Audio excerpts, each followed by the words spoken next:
আপনাকে যদি ছেলে হওয়ার সুযোগ দেওয়া যেত তাহলে আপনি প্রথমে কি করতেন? প্রথমত আমি ছেলে হবই না, কেননা ছেলেদের উপর তাদের ফ্যামিলির সকল দায়িত্ব থাকে। ওই ছেলেটা যদি একটা বোন থাকে তাহলে তার বিয়ে থেকে শুরু করে তাদের ফ্যামিলির সকল দায়িত্ব ছেলেদেরকে নিতে হয়।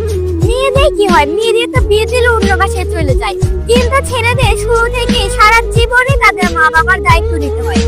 আর ওই ছেলেটা তখন যদি কিছু না করতে পারে তখন তার ফ্যামিলির লোকজনরা বলে তুই এটা করতে পারলি না, ওটা করতে পারলি না। ছেলেটা তখন কারোর সামনে কান্নাও করতে পারে না, আবার নিজের কষ্ট করে কাউকে জানাতেও পারে না।